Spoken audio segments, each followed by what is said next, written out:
माफी तो नहीं मांगूंगा, क्योंकि ये मेरा दिल बोल रहा है, मैं दिल से गहराइयों से बोल रहा हूँ। साथियों, आगे की बात, जो हमारे आईएएस संतोष वर्मा जी है, उनने सभी सर्व समाज को एक करने की बात करी थी, पर यहाँ के जो ब्राह्मणवादी लोग हैं, मनुवादी लोग हैं, उन लोगों ने हमारे आदिवासी आईएएस वर्मा जी को एक जरा सा हथियार लेके आए।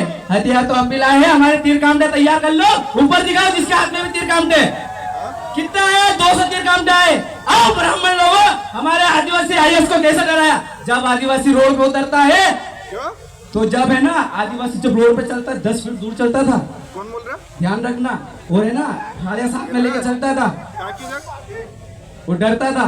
पर आज वही ब्राह्मणवादी लोग, मनुवादी लोग हमारे आदिवासी पे मूत रहे, हर रहे, पर हमको उनको बता देना चाहते हैं, हमारे बिरसा मुंडा टंटे मामा के विचार पे अभी भी चल रहे, पर हम बाबा साहब को मानने वाले लोग हैं, बाबा साहब के कलम के मानने वाले लोग हैं, उनके संविधान को मानने वाले हैं। इसके लिए हमें संविधान में बंधे हुए, नहीं तो 5 मिनट के लिए हटा दो। वो मेरे आदिवासी भाइयों, अब आपके ऊपर कुछ भी शोषण अत्याचार होता है, आप ये काम पे चला देना, जो होगा देखा जाएगा, क्योंकि हमारे महापुरुषों ने किसी की गुलामी नहीं करी थी। और जब सुनो, क्योंकि ये लड़ाई एक आदिवासी आईएएस संतोष वर्मा जी की नहीं है, ये लड़ाई एसटी एससी ओबीसी समाज की है। और जो ये लोग हमारे ऊपर आए दिन शोषण अत्याचार कर रहे, हमारे बाबा साहब को गाली दे रहे, हमारे बाबा साहब को अपमान कर रहे, हमारे संविधान का अपमान कर रहे, अब उन लोगों को भी हम इस मंच से बोल देना चाहते हैं, आप अगर संविधान को नहीं मानते हो तो आपको इस देश पे और इस जगह पर रहने का कोई अधिकार नहीं है, चले जाओ, नहीं तो हम यहाँ से तीर काम चालू कर देंगे, आपको इस धरती पर पैर रखने की जगह नहीं मिलेगी।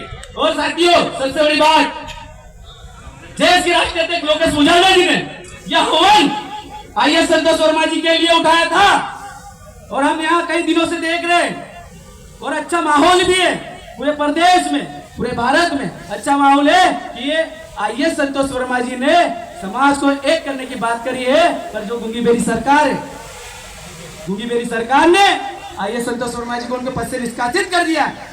और रही बात, उनके ऊपर कार्रवाई भी करी। और रही बात, हमारे यहाँ कई कर्मचारी है जो आईएएस संतोष वर्मा जी के लिए बोल रहे हैं, तो उनको भी सस्पेंड कर रहे, उनको पद से हटा रहे, पर हम यहाँ के गूंगी सरकार को बोल देते, जो मरी हुई सरकार को बोल देते।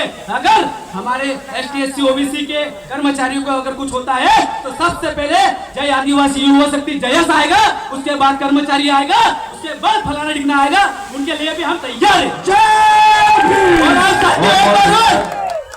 पवन जी, बहुत जोश है आप में। और सर 2 महीने से तैयारी कर रहा हूँ, 2 मिनट तो बोलने दो। और भी हमारे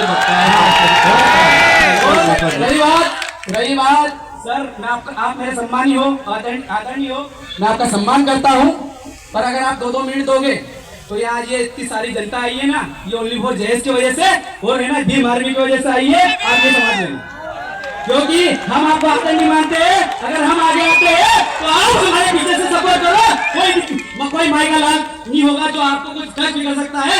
भीम आर्मी और जयेश से कंधे से कंधा मिलाकर कर्मचारी के साथ चलेगी।